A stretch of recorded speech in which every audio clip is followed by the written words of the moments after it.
Está listo, ok. Buenos días Europa, buenas noches América. ¿Qué tal? Bienvenidos a este espacio. Un gusto muy grande estar nuevamente con ustedes y un agradecimiento sobre todo por la confianza que nos otorgan a todos quienes nos acompañan en Guadalajara, Jalisco, México, donde transmitimos para el mundo, y por supuesto este agradecimiento también extensivo para todos los que nos acompañan en la red, tanto en vivo como en repetición. Cito la repetición porque dejamos el link de estos trabajos que los subimos a YouTube en nuestra página web www.centrouniversalista.com. El día de hoy vamos a atender el tema 142, ya casi terminamos, después de este solo van a faltar dos. Un tema muy delicado, bueno, no tan delicado, pero muy interesante porque tiene dos aspectos muy contrastados de visión. Me refiero al tema del humanitarismo. Para esto nos acompaña Juan Carlos I, un servidor, David Mora, quien les habla al micrófono, y en la Ciudad de México, Poliana García, quien nos ayuda asistiendo en el trabajo hacia el chat, a todas las personas que nos mandan comentarios o preguntas. Sí, me gustaría que comentaras así como vamos a cerrar este ciclo que vamos a iniciar el siguiente. Sí, claro, estamos próximos a iniciar un ciclo. Nosotros transmitimos martes y jueves. El día de hoy estamos en ese tema 142. El jueves estamos en el tomo 3, iniciándolo, estamos en la parte inicial del tomo 3. Y al terminar este tema 144, que es el último que tenemos desarrollado en nuestros 4 tomos, vamos a iniciar un ciclo nuevo con el tema número 1 en la semana posterior al término de este tema 144, es decir, dentro de 3 semanas. Por lo tanto, creo que es digno de considerar que es muy oportuno para quienes nos acompañan en la red o para quienes nos vienen en esa ciudad, que puedan hacer extensiva la invitación de acompañarnos a quien ustedes crean conveniente, sin emitir un juicio previo de las personas, porque a veces quienes creemos superficiales tienen algo de profundidad, o a veces quienes creemos muy profundos y abiertos resultan ser sectarios y cerrados. La vida es muy rara, es muy curioso, las apariencias siempre engañan, pero insisto, es un momento apropiado para invitar a cualquier persona que ustedes consideren que puede acercarse y puede comprender este tipo de trabajo, y sobre todo le puede resultar útil el acercarse a esta sabiduría universal que no es nuestra, que nosotros solamente somos un medio para transmitirla, y que nuestro trabajo es solamente un trabajo didáctico, no es un trabajo que pretenda abrir nuevos horizontes ni descubrir el hilo negro o encontrar el famoso hilo de Ariadna. Bien, vamos empezando con el tema, que es humanitarismo, y arranquemos con 3 preguntas muy razonables. ¿Quién podría mantenerse insensible ante las grandes carencias que existen en la humanidad?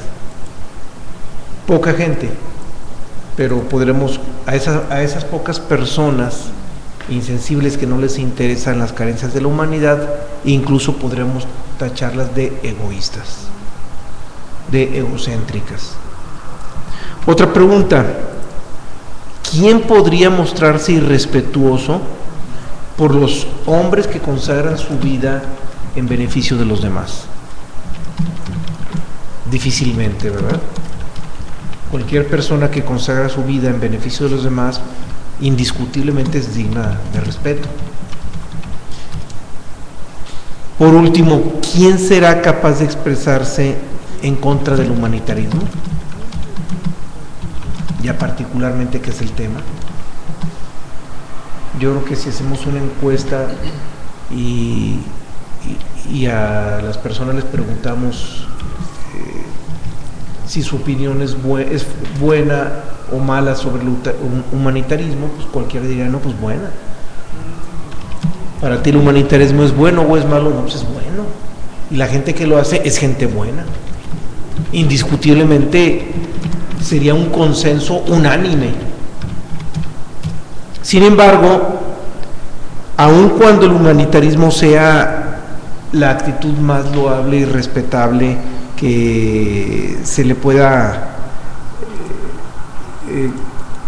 que pueda manifestar un humano, un hombre, y una actitud digna de respeto, no hay que perder de vista que estamos en un mundo donde todo es dual. Todas las leyes naturales, las leyes universales aplican en todo lo que aparece en el mundo de las formas. Nada está exento. Y aún lo más respetable, lo más digno de respeto, como ya insistimos, tiene sus dos lados. Y el tema de hoy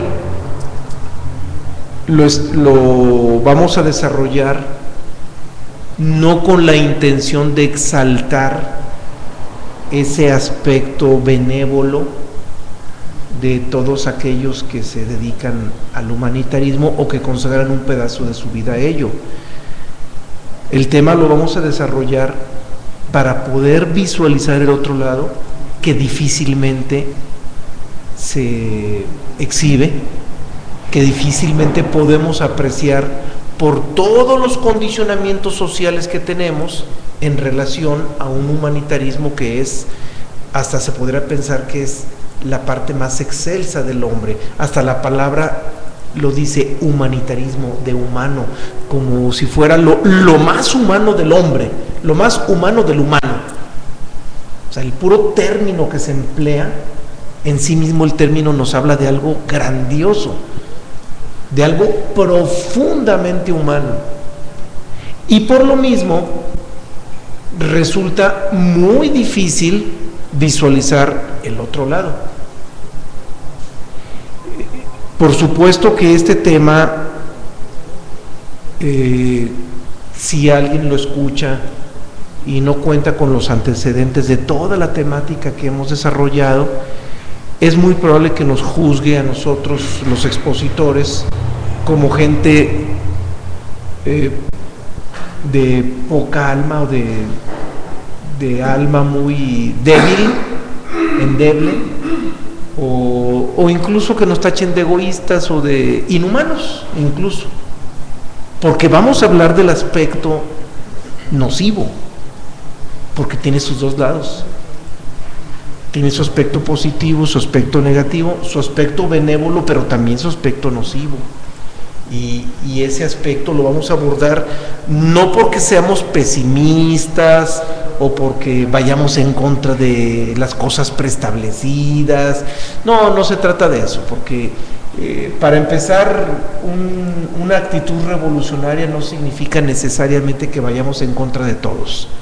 Mucha gente piensa que cuando se habla de una actitud revolucionaria se cree que es ir en contra de todo lo preestablecido, ir en contra de la sociedad, ir en contra de los poderes, ir en contra de intereses, ir en contra de algo. Y no, una actitud revolucionaria es cuando alguien, en el sentido más íntimo de la palabra, la connotación más importante de lo que es ser revolucionario es mirar lo que otros no ven y sobre todo mirar más allá del sueño. O sea, lograr mirar sin los condicionamientos del sueño que limitan toda nuestra apreciación o que nos impiden apreciar el fondo de las cosas. Eso es, en esencia, el impulso de una actitud revolucionaria. Entonces no se trata de ir en contra, simplemente se trata de mirar las cosas como los dormidos no las ven. Y vamos a tratar de mirar este tema desde ese lado. Por lo tanto, sí les pido que comprendamos que no se trata de ir en contra, se trata de objetividad, nada más. La primera cita con la que nos acercamos a este tema es del Bhagavad Gita. Vamos a iniciar con una cita donde Krishna nos enseña algo sobre el humanitarismo No voy a comentar nada previo, hasta el final hago una revisión de esto y claro, les pongo para que ustedes también igualmente puedan ver hasta qué punto es profunda esta cita. Krishna nos dice: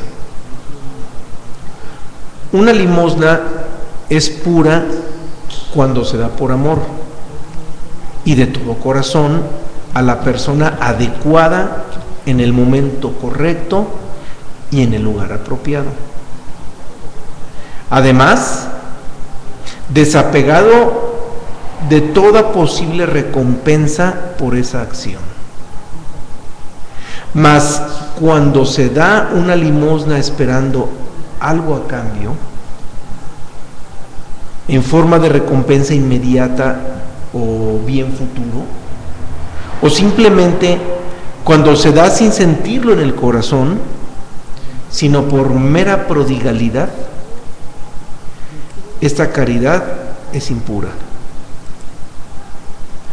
Cuando se da una limosna para que otros lo vean, o como arrogante autohalago, o en el lugar inadecuado, en un momento inapropiado, y a una persona que no lo va a usar debidamente, esta caridad es deleznable. Bien, por supuesto que todo lo que está diciendo Krishna en esa cita tiene una plena justicia, es justo, es razonable, pero esta cita apenas nos introduce en el tema, porque si observamos, esta cita todavía tiene una cierta carga de tintes morales. O sea, todavía esta cita nos dice si es bueno o es malo, si va para bien o no va para bien, si va a ser útil o no va a ser útil. Es decir, todavía en esta cita se están abordando detalles que tienen que ver con el bien y el mal, con lo provechoso o lo no provechoso, con lo útil o lo inútil. Es decir, todavía esta cita hace una valoración dentro de la dualidad, y desde el momento en que se establece una valoración en el marco de la dualidad o en el ámbito de la dualidad, automáticamente tiene tintes morales. Es decir, todavía no llega al fondo. El fondo se da cuando el tema se aborda desde la conciencia. En esa cita, si observamos, nos dice qué tan bueno o malo puede ser para el que da la limosna y también para el que la recibe, para el humanitario y para el que pide humanidad, para el que pide un acto humanitario. Pero no, insisto, todavía no habla de las implicaciones que pueda haber para la conciencia, y es lo que más nos interesa, porque cualquier tema que abordemos, y esto vale la pena reflexionarlo porque estamos ya en los últimos temas de este material, y vale la pena comentar esto, que ustedes observarán que los temas que hemos abordado anteriores siempre buscamos la visión que nos permita salir del sueño, que nos permita salir de la ilusión. Y cuando un tema se establece a partir de valoraciones que nos mantienen en la dualidad, lo único que estamos haciendo es comprender el sueño o manejar el sueño, pero no salir del sueño. Por eso esta cita, por supuesto que es muy respetable, nada más y nada menos que palabras de Krishna, pero todavía no llega al fondo. O sea, hay más todavía. O sea, es una cita prácticamente introductoria. Apenas con esa cita apenas estamos no sacudiendo, más bien apenas estamos visualizando esos aspectos duales del por qué es bueno y por qué no es bueno. O mejor dicho, por qué es bueno y por qué es malo. O sea, para utilizar los dos términos de la dualidad.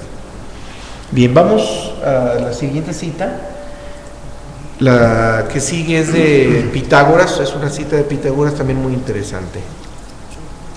Pitágoras nos dice: ayuda a tus semejantes a levantar su carga, pero no te consideres obligado a llevárselas. Pitágoras.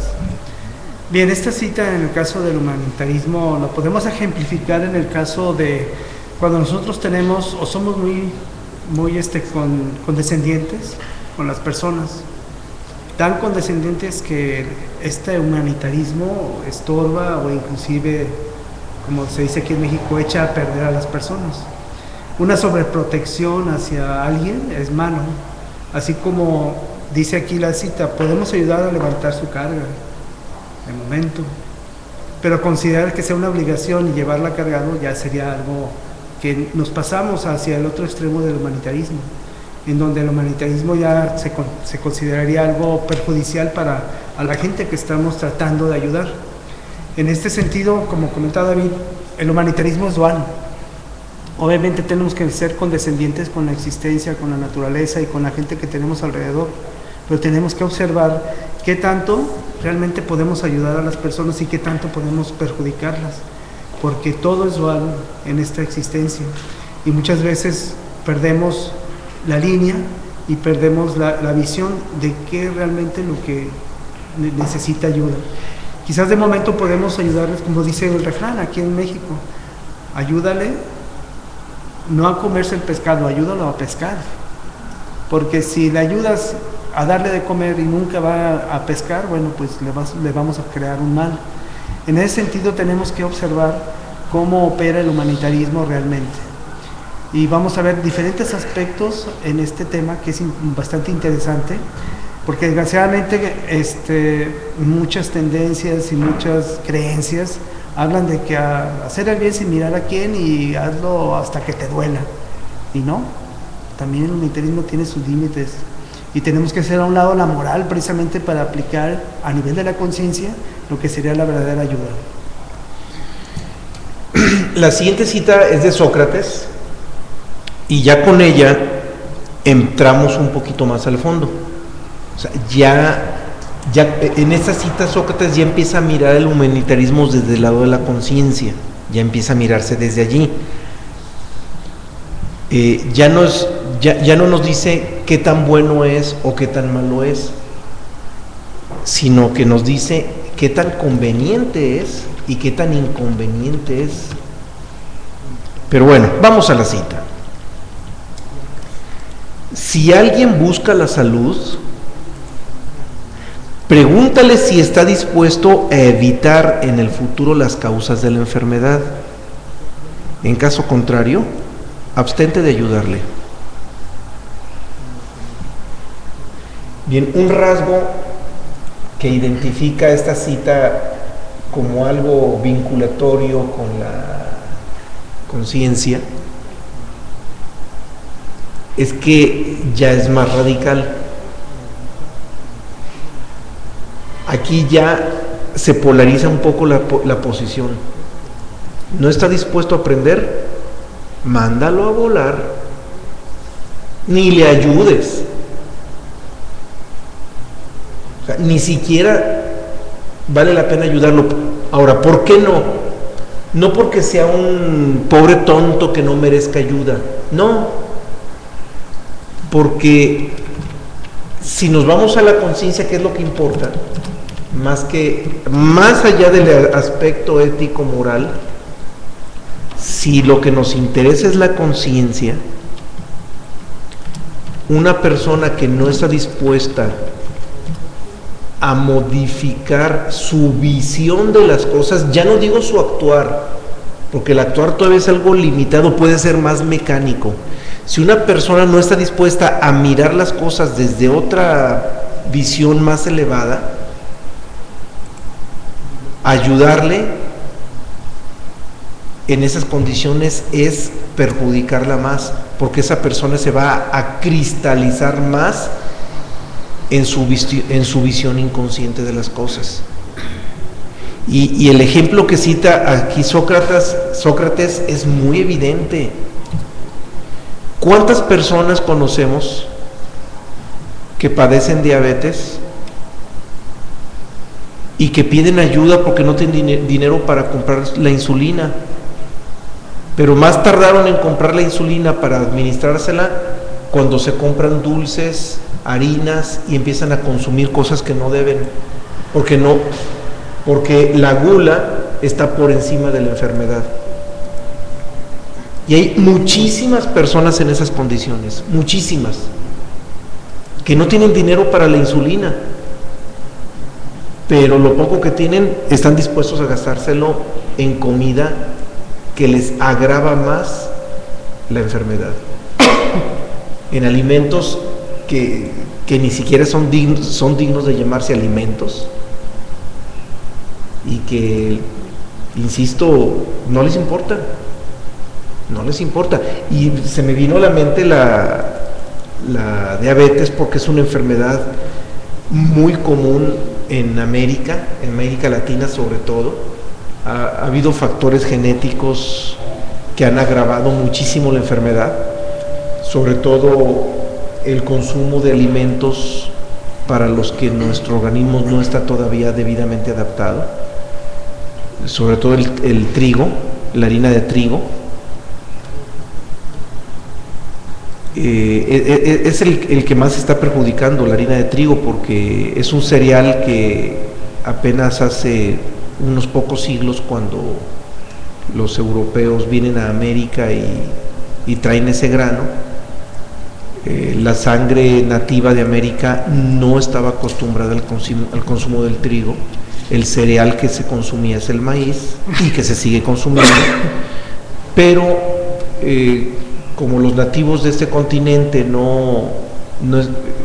su organismo lo tienen muy adaptado para el maíz, en el momento en que empezamos a consumir mucho trigo, nos afecta mucho, porque nuestros organismos racialmente no han desarrollado una adaptación la debida adaptación al consumo del trigo.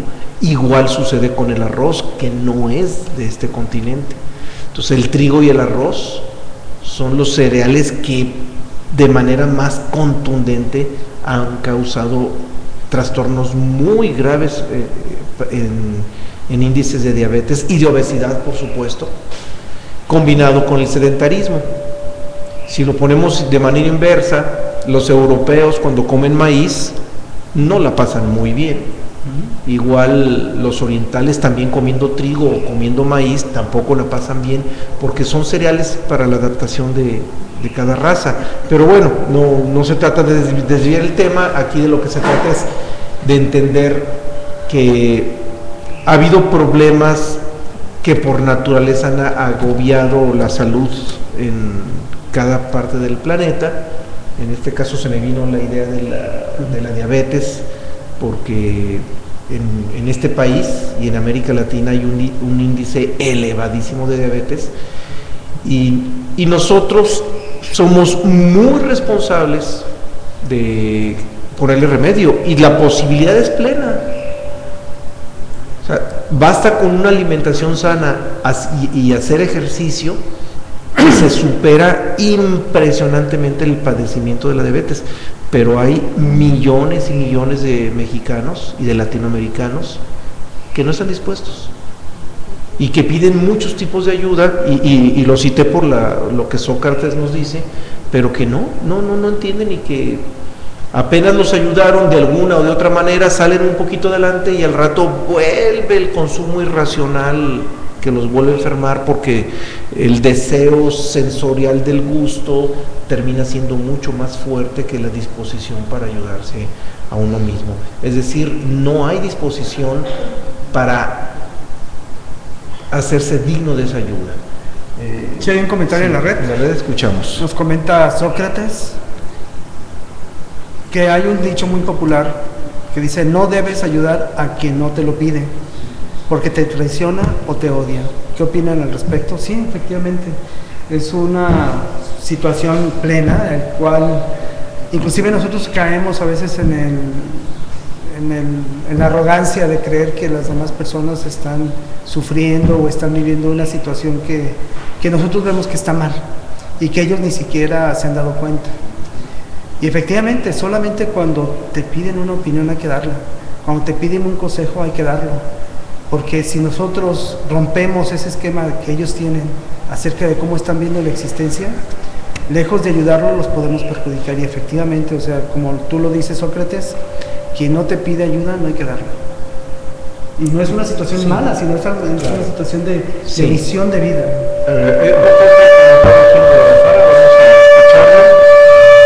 Si pueden pasar el micrófono. A ver.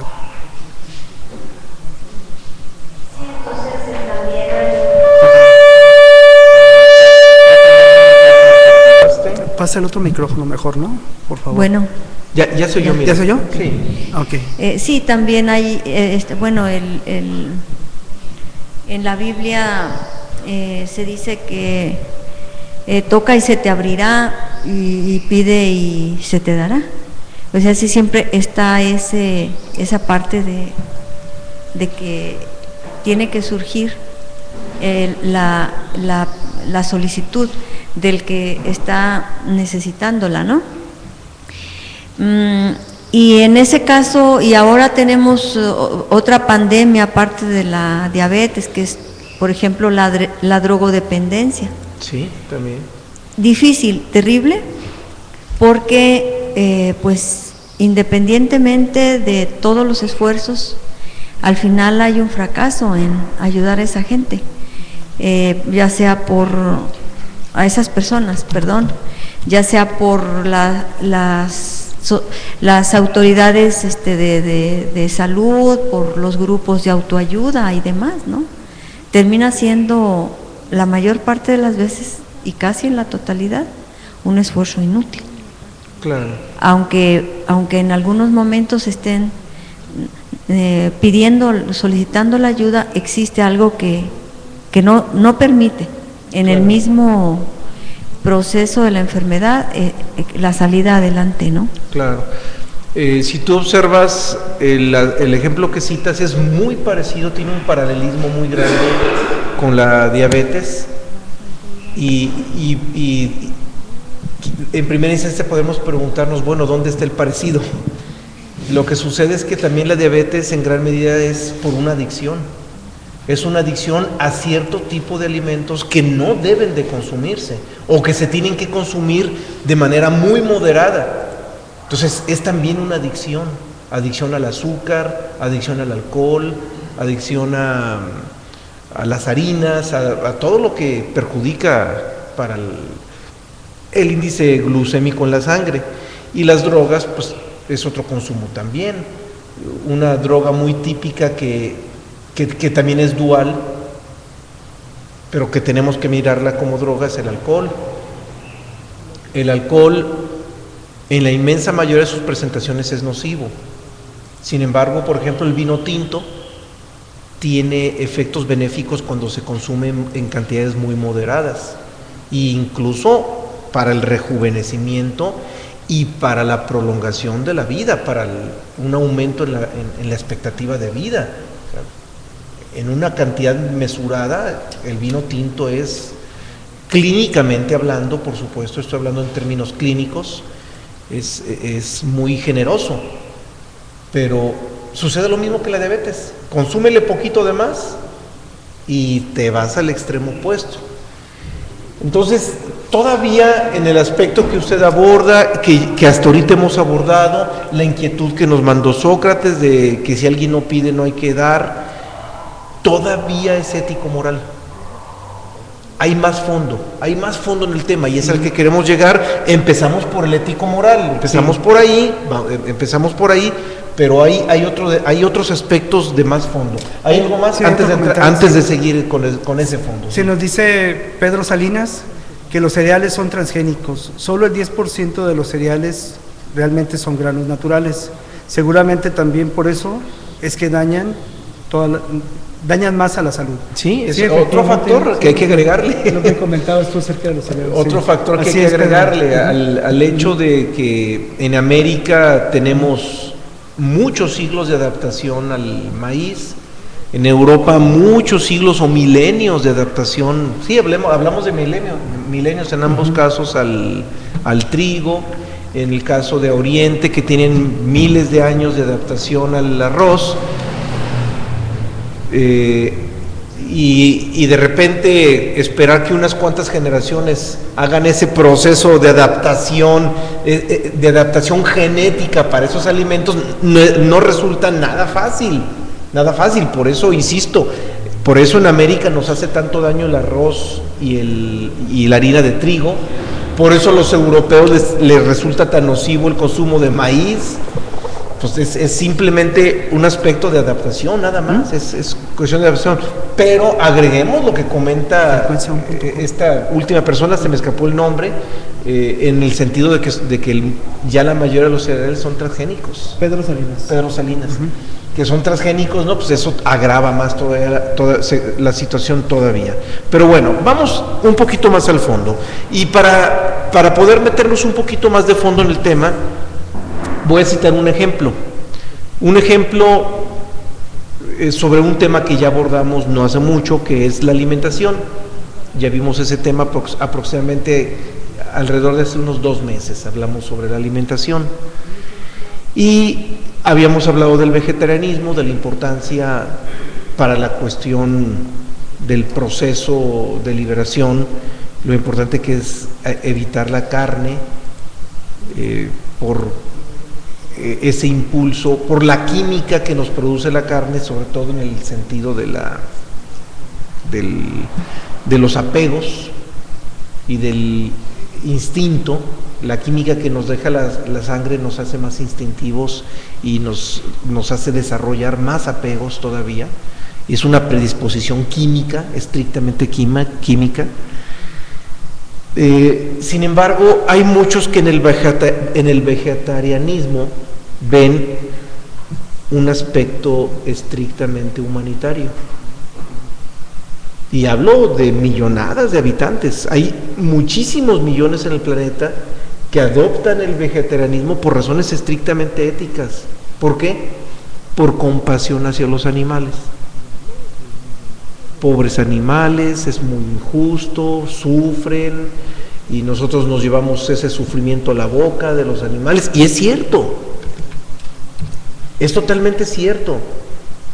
Y el aspecto ético que ha conducido a muchos millones de habitantes hacia el vegetarianismo es muy respetable e incluso loable, que se adopte el vegetarianismo por cuestiones éticas, por el respeto a los animales. Sin embargo, tiene mucho más fondo, adquiere un fondo mucho más grande cuando hablamos de una necesidad de vegetarianismo en función de la necesidad de que nuestra sangre tenga una cierta pureza que nos permita sustraernos con más facilidad de los apegos por identificación hacia los intereses o hacia los deseos de este mundo, por motivos de identificación. Lo recalco para que también a esto le quitemos los tintes morales. Y creo que logramos distinguir una diferencia muy grande entre ese vegetarianismo utilitario, en el sentido de la necesidad de él por cuestiones de conciencia, del vegetarianismo ético. Se distingue la gran diferencia entre uno y otro. Bien, con el humanitarismo pasa exactamente lo mismo.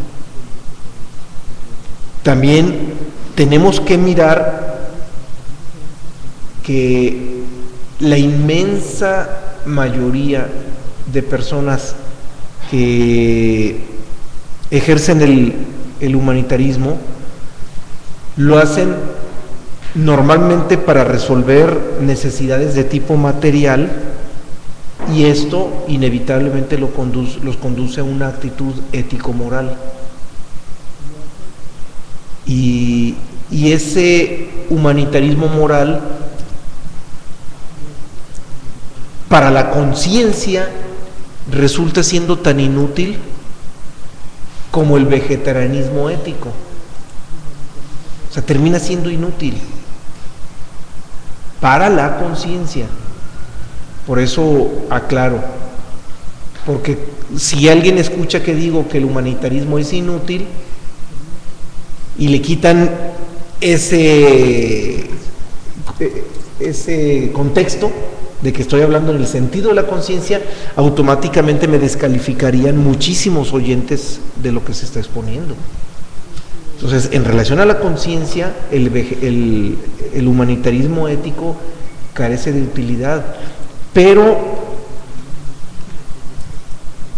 no solamente es inútil, porque desde el momento en que es externo, por supuesto que no es liberador, pero además de inútil puede resultar nocivo. Ahí es donde viene la parte delicada. ¿Por qué puede resultar nocivo? Porque en el momento en que miramos el humanitarismo desde la ética, lo más fácil es que el humanitario se cree a sí mismo como humanitario, se construye para sí mismo una personalidad de humanista, y esa personalidad estorba por el solo hecho de ser un rasgo personal, porque el solo hecho de ser un rasgo personal implica que aumente nuestra identificación con lo que no somos, que es la personalidad. Entonces, cuando alguien construye para sí mismo esta imagen de humanista, lo que está haciendo en términos esenciales es engrandecer, alimentar a esa personalidad que no somos. Alimentar lo que no somos, dicho ya en palabras más específicas. Cuando alguien hace humanitarismo y se identifica con lo que está haciendo,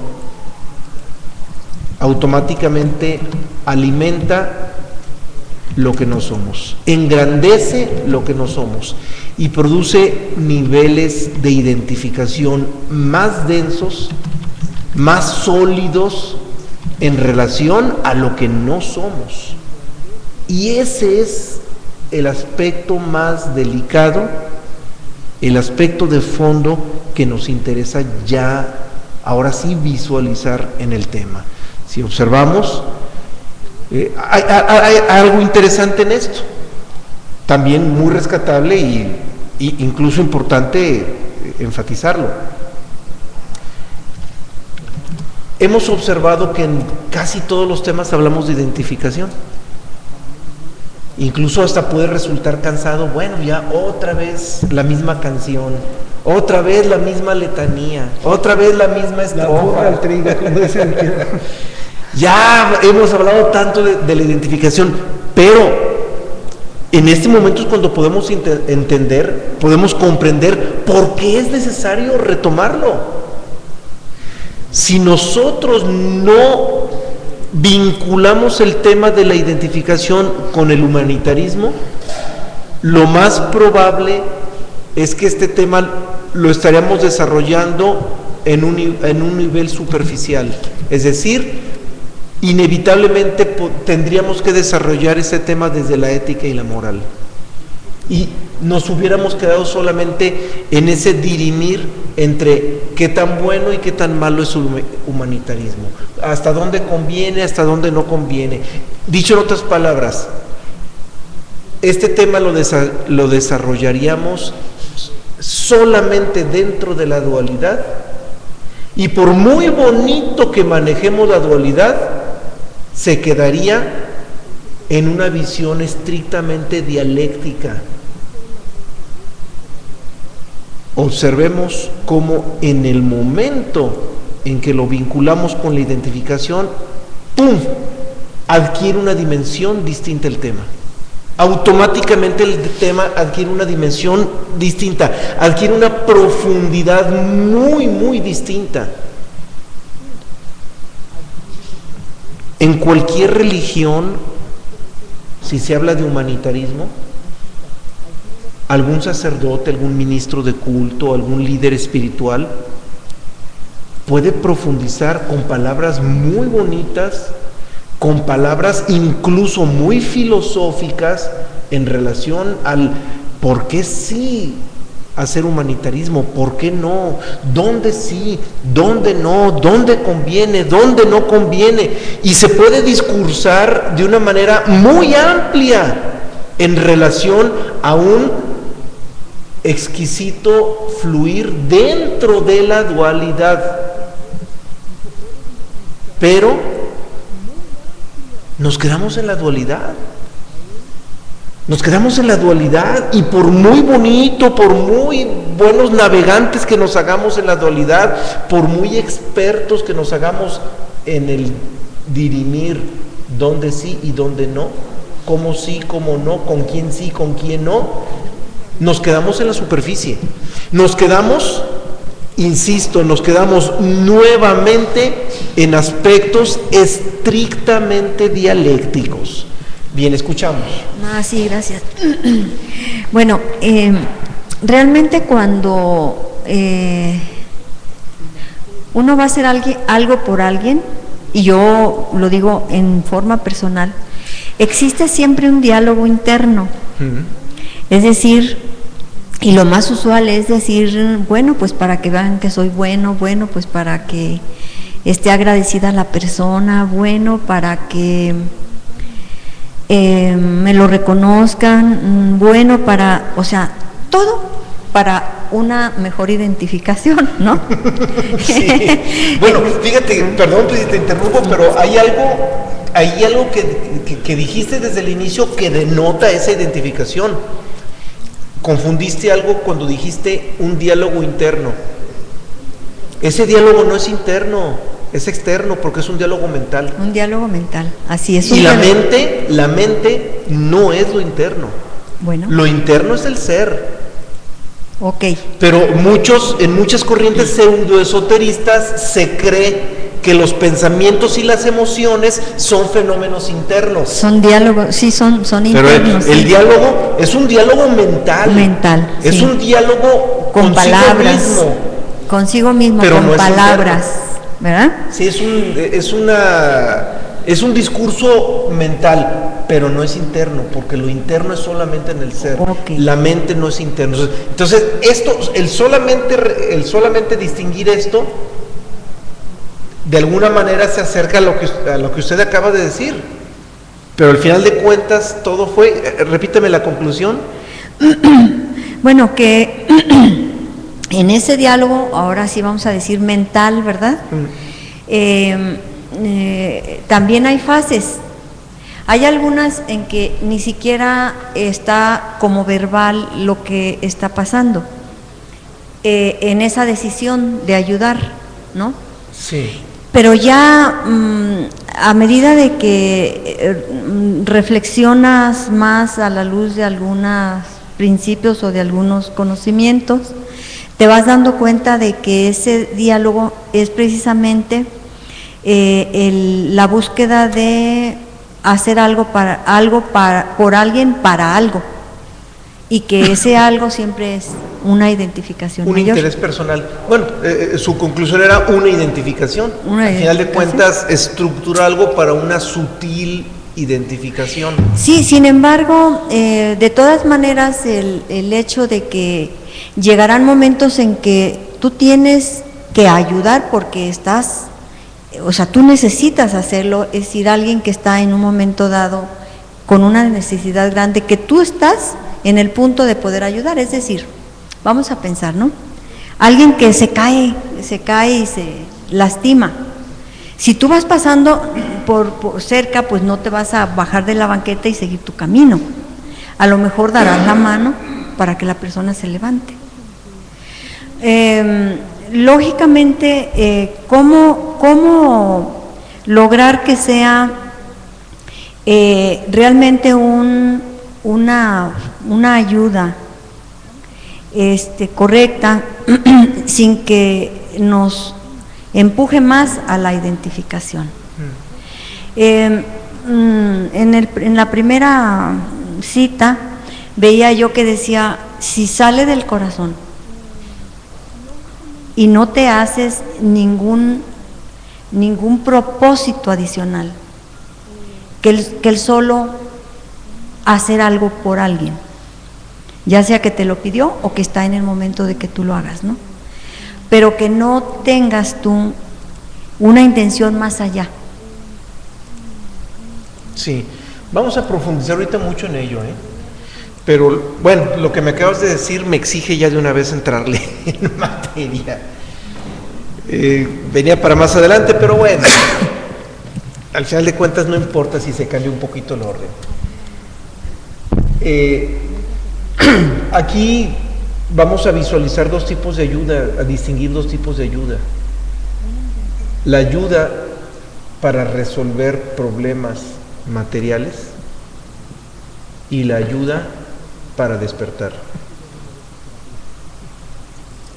Si observamos, son dos tipos de ayuda con naturaleza radicalmente distinta, abismalmente distinta. Y la naturaleza es tan distinta que si nosotros ayudamos a alguien para despertar, una persona que no sabe lo que estamos haciendo podría pensar que lo estamos perjudicando en lugar de ayudarlo. O al revés, cuando nosotros ayudamos a alguien para un asunto de necesidad material o terrenal, alguien que tiene la conciencia libre diría, se está perjudicando el que ayuda y se está perjudicando el ayudado. Entonces, hay una naturaleza radicalmente distinta. Y ante esto, lo que puedo anticipar, venía un poquito adelante del tema, pero está en función de lo que usted cuestiona. La única ayuda estrictamente vinculada con la conciencia es lo que nos pueda conducir a despertar. Nada más. Y es la única ayuda legítima. Única ayuda legítima. Ahora, no con eso quiere decir o descalificar el otro tipo de ayuda. En el otro tipo de ayuda, que es de tipo material, nada tenemos que ganar, pero sí tenemos que perder. Pero sí tenemos mucho que perder. Ahora, ¿por qué nada tenemos que ganar y mucho que perder? Nada tenemos que ganar porque si bien podemos ayudar en las condiciones más éticas posibles, a alguien que se está muriendo de hambre y llegamos, mira, no solamente te di para comer y para que sustentaras tu vida de momento, también te enseño a trabajar, también te enseño a pescar, también te enseño a que te conviertas en un hombre honorable.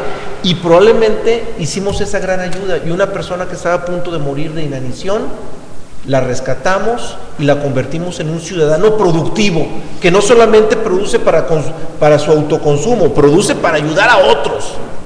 ¡Genial ayuda! ¿Para qué nos va a servir?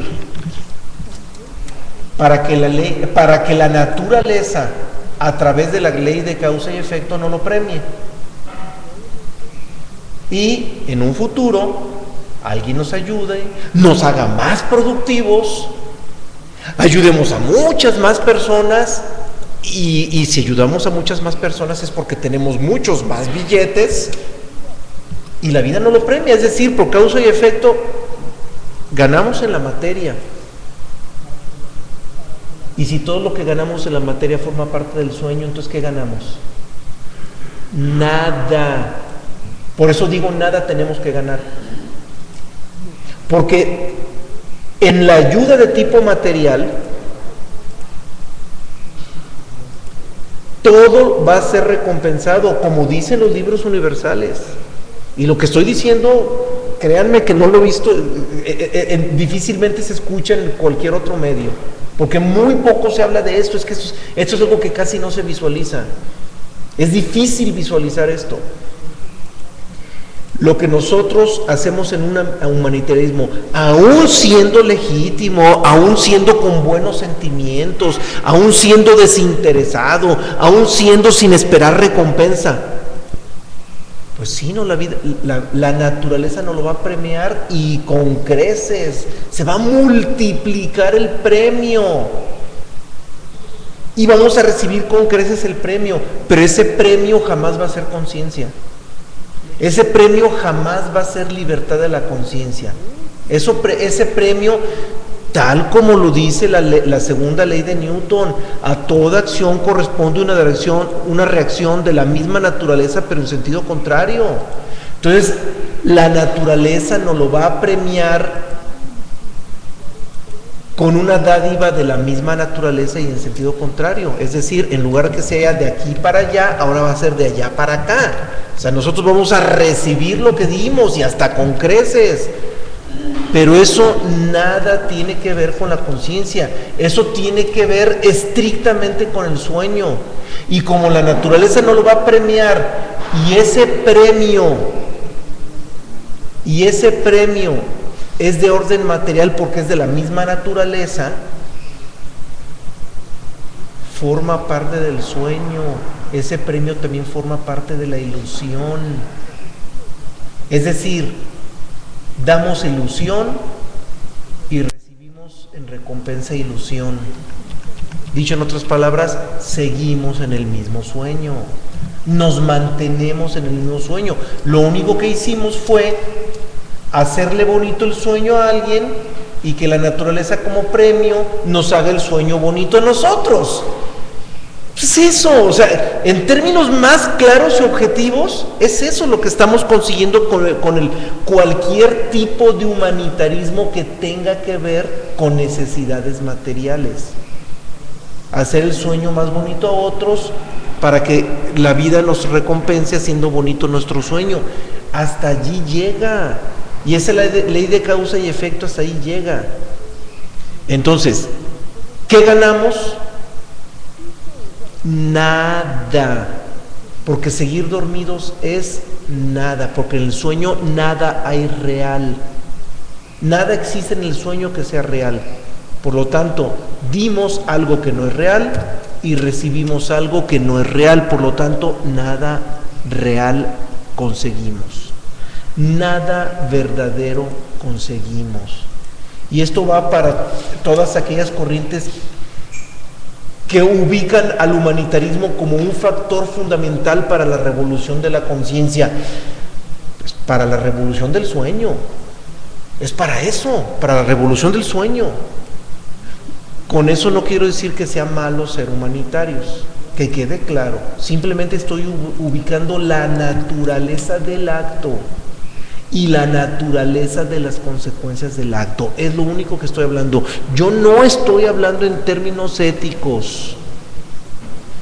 Solamente estoy reconociendo la naturaleza del acto y la naturaleza de la consecuencia de ese mismo acto.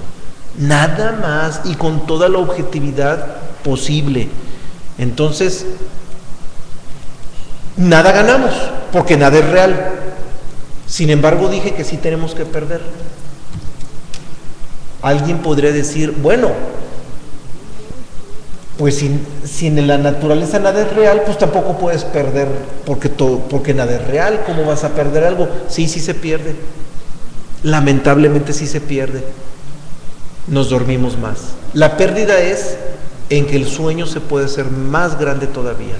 Porque en el momento en que nosotros nos sentimos humanitarios y reforzamos esa imagen de humanistas, la identificación aumenta y sí perdimos. En relación de la conciencia sí perdimos.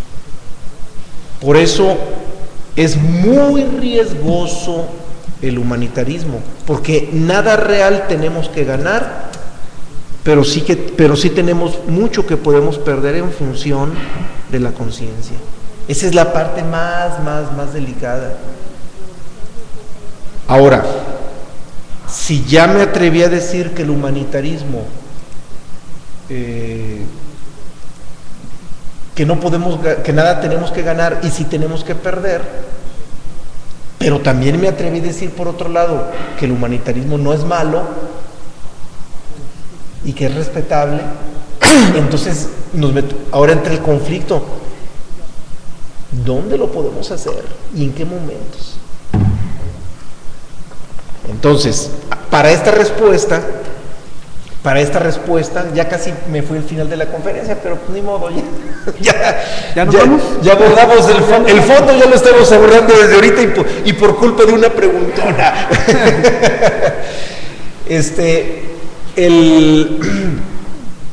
Ahí viene la disyuntiva, ya habíamos hablado, en dónde está lo que sí es conveniente, en dónde es conveniente el humanitarismo y en dónde no. Ya dijimos, cuando tenga que ver con el despertar, ese humanitarismo es profundamente legítimo, porque tenemos todo que ganar y nada que perder. Allí es al revés. Cuando tiene que ver con el despertar de la conciencia, o con la libertad de la conciencia, con salir de ese sueño, entonces, insisto, tenemos todo que ganar y nada que perder. Y cuando tiene que ver con las necesidades materiales, nada tenemos que ganar y mucho que perder. Sin embargo, aún cuando tengamos nada que ganar y mucho que perder en lo material, podemos hacerlo. Y podemos correr el riesgo de hacerlo. Ahora, ¿cuál sería la única actitud en que vale la pena correr el riesgo? Si ustedes observan los libros universales, la cita que leí, incluso la de Krishna hace rato, del Bhagavad Gita, nos dice que dice cuándo sí lo podemos aplicar el humanitarismo, nos dice que el humanitarismo se puede aplicar cuando lo hacemos desinteresadamente, cuando no esperamos recompensa, cuando no hay un interés personal de por medio, etcétera. Pero si se fijan, todavía hay directrices éticas. Todavía existen directrices éticas. Alguien de los compañeros, de los amigos que nos hizo el favor de mandar un comentario muy respetable, nos dice: nunca hay que hacerlo cuando no nos lo piden. Todavía tiene tintes éticos. Y si nosotros visualizamos las flechitas hacia donde nos apuntan esas directrices éticas, y esas flechitas las orientamos hacia el fondo del asunto, entonces nos quedaría una sola salida. ¿Cuál es la condición base en la que podemos correr el riesgo de hacer un acto humanitario en el sentido material? Esa condición la sintetizamos en una sola palabra: neutralidad. ¿Y qué significa neutralidad? Bueno, tiene muchos significados, le podemos encontrar muchos significados, porque es una palabra profundísima. Por eso el tema de neutralidad lo abordamos en el primer tomo. Y cuando nosotros corremos el riesgo de asumir un acto humanitario en neutralidad, en automático nos vacunamos contra todos los aspectos éticos morales que ya se plantearon. En neutralidad no tenemos ningún interés. Ya por añadidura, en el momento en que somos neutrales, automáticamente no hay interés. Pero también de manera automática no esperamos recompensa. De manera automática no nos vinculamos emocionalmente con el ayudado. De manera automática no nos construimos la imagen de humanitario. Y si la gente de repente nos pone la etiqueta de humanista, no nos la creemos. Entonces, el pivote de conciencia es neutralidad. Porque, vuelvo a repetir, y estoy convencido de que si alguien está escuchando esta conferencia y adolece de los temas anteriores, ahí es donde van a entender por qué lo dejamos entre los últimos temas, el tema de humanitarismo. Estoy convencido de que si alguien nos está escuchando y no ha escuchado temas anteriores, me van a juzgar de loco probablemente. Pero por lo que ya expuse, me atrevo a decir con toda claridad, en el humanitarismo nada tenemos que ganar y tenemos mucho que perder. Y ya lo expliqué, o sea, creo que ya quedó muy explicado. Nada tenemos que ganar porque todo lo que la vida nos premie sigue siendo sueño, no es real, por lo tanto no hay nada real que ganar. Y mucho que perder porque si nos creemos esa imagen de humanistas, nos identificamos y nos hundimos más en la inconsciencia. Pero podemos correr el riesgo. Y ese factor único que nos puede vacunar para no tropezarnos y correr el riesgo de ser humanistas en el sentido material, la clave está en la neutralidad, neutrales. Se ofreció esto, aquí está, pum, apoyo, y se acabó. Ahí está mi ayuda. ¿Y qué? Nada, neutral. Sucedió, me sucedió, ayudé, me sucedió y ya. Fue un acto mecánico, fue un acto natural, un simple acto natural que ni me interesa. Lo hice simplemente porque la sociedad construye hilos que me conducen a ese acto. Y lo hice en función de todos esos hilos de condicionamiento que me inducen a realizar el acto. Pero fue parte de un sueño, no me interesa. Es parte de un sueño. Lo hice por evitar que ese sueño denso se le convierta en pesadilla a la persona que me está exigiendo, la persona que me está pidiendo esa ayuda. Pero es sueño, sigue siendo sueño, lo sigo entendiendo como sueño, lo sigo asumiendo como sueño, por lo tanto me mantengo neutral. Ese estado de neutralidad es el único que nos permitiría correr el riesgo de ser humanistas, de ser humanitarios, porque vuelvo a insistir, veámoslo como un riesgo que tendremos que correr cuando queramos ayudar a alguien. Estoy hablando del humanitarismo en el sentido material. Ya en el sentido de la conciencia, todos los riesgos bienvenidos, porque allí tenemos todo que ganar y nada que perder. Cuando es en el sentido de la conciencia. Escuchamos. Un concepto que yo he visto que regularmente cuando uno sirve a los demás o cuando hace un acto humanitario, se nutre el ego. Sin embargo, alguna ocasión vimos el tema de corazón. ¿En qué parte le podría corresponder algo del ser? No sé si se pudiera considerar algún efecto del interno en la parte de la existencia. Mientras estemos dormidos, todos los actos humanitarios van a repercutir en la personalidad, en el ser nada. El ser es absoluto. Al ser no lo podemos tocar ni para bien ni para mal. Al ser no lo podemos mover ni para bien ni para mal. Todos, absolutamente todos los actos humanitarios repercuten en la personalidad y nada más. En ella y solo en ella.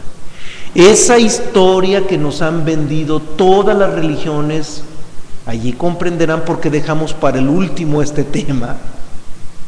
Esta historia que nos han vendido todas las religiones, desde el cristianismo hasta el budismo, pasando por todas las demás, de que siendo humanistas nos ganamos un pedacito del cielo, es un cuento profundamente adormecedor. Nada del sueño, nada del mundo ilusorio puede afectar al mundo de la verdad. Absolutamente nada. Entendámoslo, porque Jesucristo dice con tanta contundencia: mi reino no es de este mundo.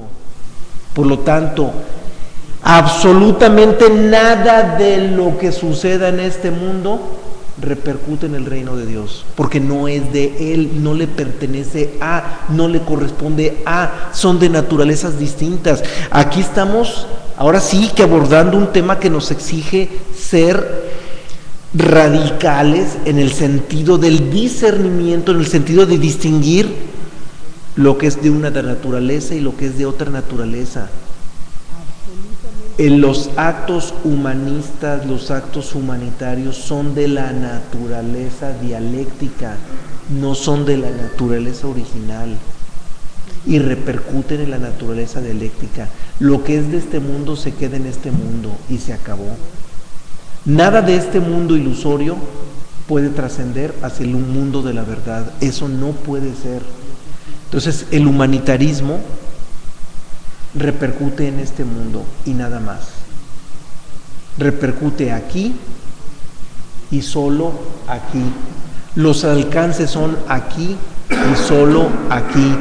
Por eso insistí tanto. Lo que nosotros abonemos y nos ganemos, y todo lo que la naturaleza nos pueda premiar por haber sido el más grande, generoso, altruista del mundo, se queda aquí.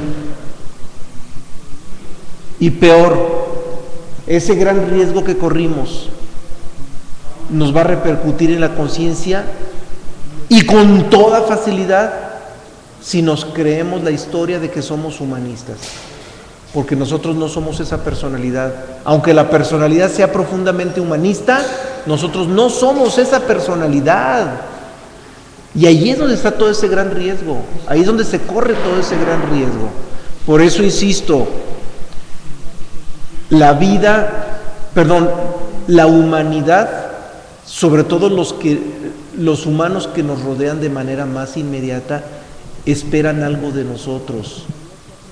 Y para no alterarles su sueño a quienes no quieren despertar, a quienes no quieren reconocer que están dormidos, lo mejor es ser humanistas con ellos, pero en neutralidad. Correr el riesgo de asumir actitudes humanitarias por respeto a su sueño, no por compasión a su situación, que quede clarísimo. No porque nos compadecemos de su situación, es por respeto a su sueño, por respeto a su decisión de no querer reconocer el sueño como sueño, y por respeto a esa decisión de no reconocer el sueño como sueño. Entonces estamos obligados a ser humanos con ellos, a tenderles la mano, a ser generosos con ellos, pero para no correr esos riesgos de los que ya tanto hablé, mantener esa neutralidad. Y la mejor manera de mantener esa neutralidad es reconociendo el sueño como sueño. Mientras nos quede claro que todo queda en un sueño, la neutralidad nos va a resultar muy sencilla. Y no es difícil experimentarlo, no es nada difícil experimentarlo.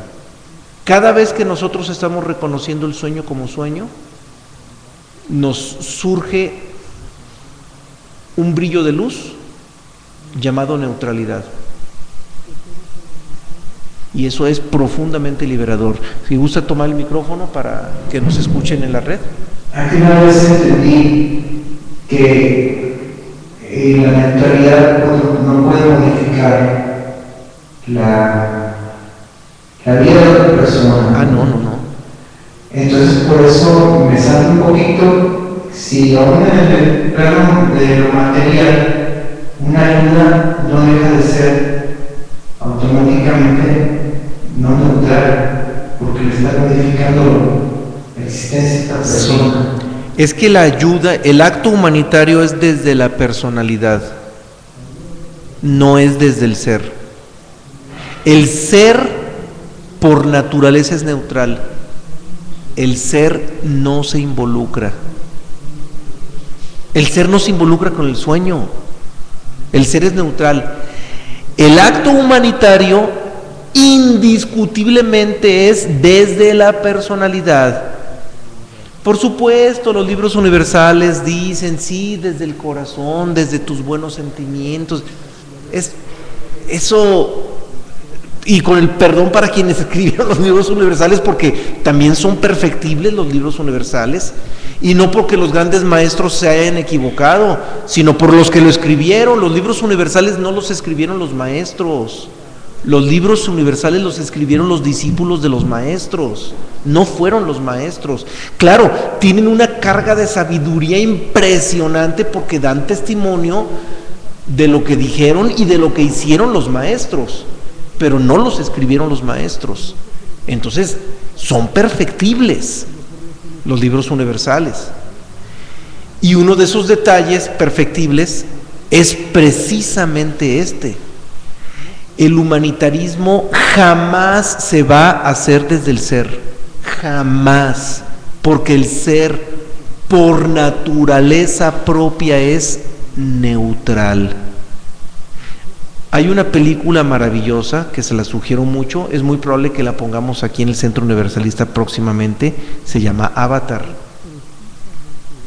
Y en esa película Avatar hay una escena en que un gran revolucionario que estaba tratando de ayudar a los nativos de ese planeta a evitar ser destruidos por una invasión externa, se le ocurre ir al árbol de la vida, que era donde los nativos de ese planeta se acercaban para mantener su conciencia lo más lúcida posible. Y él se le ocurre acercar para pedir ayuda a esa divinidad que estaba detrás de ese árbol de la vida. Y una persona sabia le dice: tu intento es en vano. El ser, no recuerdo, creo que no utiliza la palabra ser, pero se refiere a la divinidad. Le dice: no se involucra, no se mete en asuntos terrenales. Y es una escena profundísima de esa película. Quien escribió ese libreto, mis respetos. Lástima que al final resulta que hay un aparente involucramiento donde las cosas cambian, pero claro, queda en la ambigüedad de que si fue la parte natural o si fue la parte divina la que se involucró. Ya eso queda un poquito ambiguo, pero esa escena particularmente en la que dice: ni pierdas el tiempo porque el ser nos involucra, es impresionante. Y así es, el ser, nuestro ser original, nuestra conciencia no se involucra. Si nosotros fuéramos 100% conscientes, es decir, hombres 100% libres, ya no nos detendríamos en ningún acto humanitario, no nos detendríamos en tonterías. Por eso aclaré y estoy ahorita tratando de precisar en función de tu inquietud. Cualquier acto humanitario lo vamos a hacer inevitablemente desde la personalidad. Eso de que hay que hacerlo desde el corazón es fantasía. Es fantasía. Lo vamos a hacer desde la mente y desde las emociones. Y eso es la personalidad. ¿Perdón? No hay neutralidad. No hay neutralidad. No la hay. El acto humanitario, por naturaleza propia, adolece de neutralidad. Un acto humanitario no puede venir desde una actitud neutral, no puede ser. Un acto humanitario, claro que viene desde una decisión, viene desde una voluntad, y la voluntad es humana, es absolutamente humana. Hay quienes tontamente dicen la voluntad de Dios, la voluntad divina. Dios no tiene voluntad porque Dios nos involucra con todas las tonterías que pasan en un sueño. O sea, sí. Porque ya me queda claro que un acto humanitario, aun cuando sea en neutralidad, no es posible. No es posible. Desde la neutralidad no se hace un acto humanitario. Y por eso lo precisábamos. Un acto humanitario se hace desde la personalidad indiscutiblemente. Y precisamente por eso les estoy aclarando y estoy tratando de comunicarles cuál es la vacuna. Porque en un acto de humanitarismo, y lo aclaré, suena muy rudo. Yo sé que suena muy rudo y no es difícil entenderlo así. En el humanitarismo nada real tenemos que ganar y tenemos mucho que perder. Porque todo lo que nos premie la vida es sueño. Y todo lo que perdamos, pues va a ser muy lamentable porque nos alejamos de la conciencia, porque podemos creernos que somos la personalidad humanista o humanitaria. Pero la vacuna es esa neutralidad. Entonces, ¿qué hay que hacer? Bueno, si la misma sociedad me exige ser humanitario y por respeto al sueño de los que no quieren despertar o los que no quieren reconocer esta vida como sueño, estoy obligado a asumir un acto humanitario, bueno, lo hago. Pero si lo hago, lo voy a hacer partiendo de que quien lo hizo no soy yo. Eso olvidé comentarlo. Primero, partir de que quien hizo ese acto no soy yo, porque esa personalidad no soy yo. Entonces, esa personalidad se vio obligada a hacerlo por ser consecuente con el sueño de los demás. Entonces, es un acto desde la personalidad, pero la premisa fundamental, yo no soy esa personalidad. Y si lo hacemos ese acto humanitario partiendo de que la personalidad que lo hizo no es mi ser, entonces en automático asumimos un estado de neutralidad. ¿Por qué? Porque ya miré de manera separada a quien hizo el acto y quien realmente es. Entonces ya hay una separación entre el ser y el no ser. Y esto nos deja automáticamente en neutralidad. O sea, dicho en otras palabras, el acto humanitario no fue neutral, más bien nos neutralizamos hacia el acto humanitario realizado por la personalidad. Sí, eso es precisamente lo que yo... Creo que por ahí va, ¿verdad? Sí, creo que ya da respuesta. Porque a sabiendas de que alguien entiende que es un sueño, pero aún así procede al acto humanitarista, de cualquier manera dice neutralidad, que yo no sé. Pero yo lo planteé porque ya me quedó claro en otra ocasión, si alguien está con una debilidad, calidad de vida por, no sé, falta de un órgano, si yo tengo 2 riñones y él le falta. ¡Y qué delicado! Ese tipo de cosas, sí, delicadísimo. Ese tipo de cosas, en aquella ocasión me comentaste que pues no debe ser una carga vibratoria y es como... Creo que así creo que sí, no sé si en esos términos, pero yo no entendí que era un allanamiento al otro cuerpo. Sí.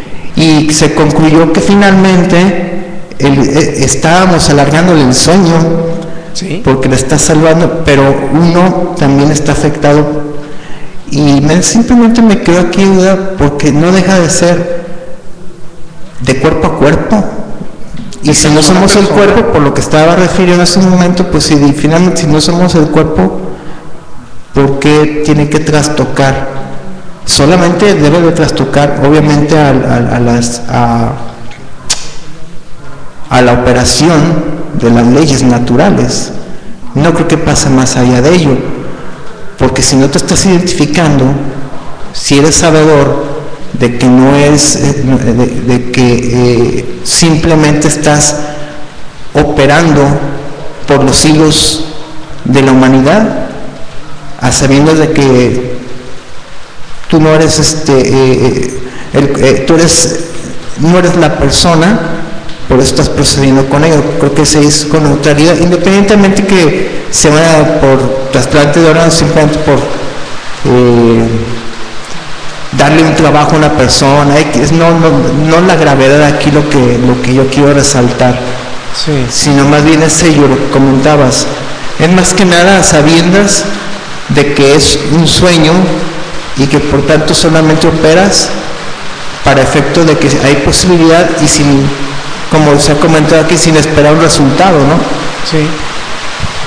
Sí, mira, lo que comentas nos induce a algo muy delicado, que es la donación de órganos. Incluso la donación de sangre. Incluido. Delicadísimo porque yo sé que se me van a echar encima muchos que me pudieran estar escuchando y que son grandes generosos altruistas que promueven la donación de órganos y todo eso. Pero sucede lo mismo. Donar un órgano, aunque ya hayamos abandonado el cuerpo, en ese acto tenemos nada que ganar y mucho que perder. Nada que ganar porque todo lo que sucede en un mundo ilusorio no es real, por lo tanto las consecuencias tampoco son reales. Y mucho que perder porque si al abandonar el cuerpo nuestro estado de conciencia es muy limitado, el hecho de que una parte de nuestro cuerpo se mantenga vivo en otro cuerpo nos puede provocar hilos de identificación con ese nuevo cuerpo y desde el plano astral mantener vínculos de identificación con el plano físico. Entonces tenemos algo que perder, entonces tenemos nada que ganar y mucho que perder. Pero vamos, lo estoy planteando desde la frialdad y desde la objetividad con la que se está planteando el tema, con la que se está abordando el tema. Y con esto tampoco me voy a atrever a decir qué es lo que tenemos que hacer o qué es lo que tenemos que dejar de hacer. Simplemente planteamos el tema y ya cada quien asume la vida como tenga que asumirla. Sí. No, si te das cuenta, parece que un determinante de cualquier manera para obrar en el humanitarismo, siempre como que hay una premisa de que es por moral o ética. Quizás ahí se involucre sentimientos, consanguinidad, por parentesco, pero de cualquier manera así como que mueve esa inicialmente, A ver, la transmisión la vamos a tener que cortar porque el ruido, sí, no. El ruido del equipo. Jorge, una disculpa para quienes nos están acompañando en la red, pero estamos transmitiendo, no hemos todavía resuelto esta condición de riesgo en relación a la lluvia. Las láminas que le dan techumbre al espacio en el que transmitimos hacen mucho ruido y no nos permiten mantener la transmisión. Bueno, esto yo creo que sí nos va a exigir repetir el tema la próxima semana, porque ahorita no llevamos ni la cuarta parte ni la cuarta parte llevamos desarrollado, entonces yo creo que lo cortamos. Muchas gracias para quienes nos acompañan. Hasta la próxima.